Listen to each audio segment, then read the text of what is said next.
Phone tapping sir ఆ, ఈ- తెలంగాణలో అదే ఫోన్ ట్యాపింగ్కు సంబంధించి ఈరోజు మరలా కొన్ని ఆధారాలతో కూడినటువంటి కొన్ని బాక్సులు పెట్టెలు తీసుకొని పోయి కోర్టు న్యాయమూర్తి గారికి ఇచ్చారట. ఇచ్చి దీంట్లో ఎవరెవరు ఫోన్లు ట్యాప్ చేసినో అవి ఆడియోలు కూడా ఉన్నాయండి, ఎవరెవరు విన్నారో వాటి అన్నీ ఉన్నాయి, అవన్నీ కూడా వాళ్ళకి తెలియజేయొద్దు, ఎవరికి నిందితులుగా మీ దగ్గర భద్రపరచండి అని చెప్పి న్యాయమూర్తి గారికి ఇచ్చారట.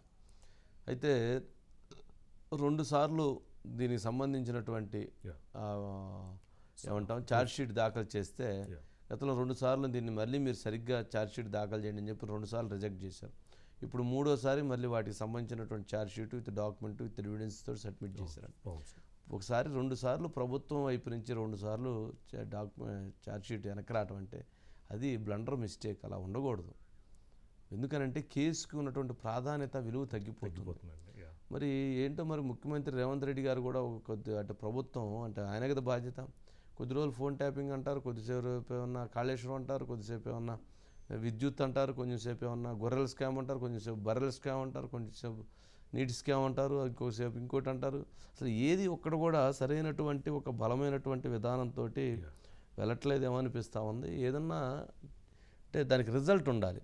ప్రజలు తప్పు జరిగిందనే భావం ఇచ్చినప్పుడు దాని మీద కరెక్ట్గా ఒక డెసిషన్తో కూడిన రిజల్ట్ ఉండాలి. అంతేకాని కొంచెంసేపు అది కొంచెంసేపు ఇది కొంచెంసేపు అది కొంచెంసేపు ఇది చేస్తే కన్ఫ్యూజ్ అయిపోయి నష్టం జరిగే పరిస్థితి ఉంటుంది. Madhu sir, good evening sir. Good evening. ఏంటి మొత్తానికి కంక్లూజన్కి వచ్చిందంటావా? సార్ 3 బాక్సులు సార్, మొత్తం 1, 2, 3 బాక్సెస్. ఒకటేమైనా నీది, ఒకటేమైనా నాది, ఒకటేమైనా రాజు గారిదా?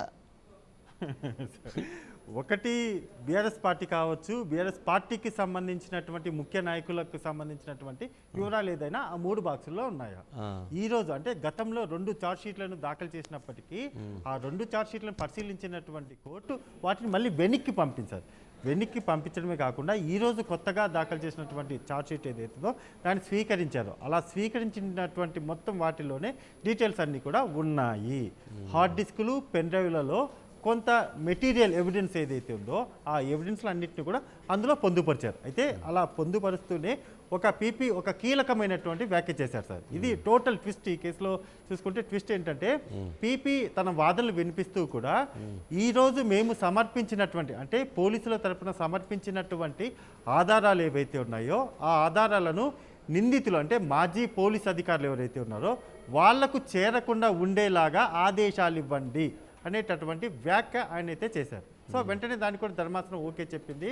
మరి ఏముండబోతుంది? ఇప్పటి వరకు సేకరించిన ఒకటే ఉండబోతుంది సార్. ఫోన్ ట్యాపింగ్కు సంబంధించి పగిలిపోయినటువంటి ఏదైతే టోటల్గా ఇక్కడ అడవుల్లో పడేసినటువంటి మొత్తం ఆధారాలు ఉన్నాయో వాటి నుంచి సేకరించిన తర్వాత కేసీఆర్, కేటీఆర్, హరీష్ రావు వీళ్ళకు సంబంధించినటువంటి ఎవిడెన్స్లు ఏమైనా ఉన్నాయా అనే దాని మీద కూడా ఇప్పుడు చర్చ జరుగుతుంది.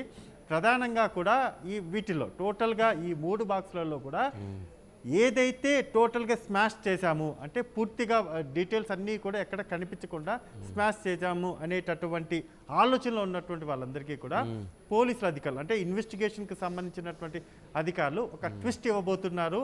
ఆ ట్విస్టే అత్యంత కీలకమైనటువంటి ట్విస్ట్ సార్. ప్రభాకర్ రావు ఇప్పటికే ఎస్కేప్లో ఉన్నప్పటికీ ఆయన రావడానికంటే ముందే కావాల్సినటువంటి ఎవిడెన్స్లు పొలిటికల్ పార్టీకి సంబంధించినటువంటి అంటే ఒక పొలిటికల్ బీఆర్ఎస్ పార్టీకి సంబంధించినటువంటి అత్యంత కీలకమైనటువంటి నాయకుల పేర్లు అందులో పొందుపరిచారు. కాబట్టి ఈరోజు పీపీ ఆ వ్యాఖ్యను అయితే చేశారు సార్. డెఫినెట్గా ఉన్నటువంటి వాటిని నిందితులు ఎవరైతే మాజీ పోలీస్ అధికారులు ఉన్నారో వాళ్లకు వెళ్లకుండా చూడండి అనేటటువంటి వ్యాఖ్య అయితే చాలా స్పెసిఫిక్గా అయితే చేశారు సార్.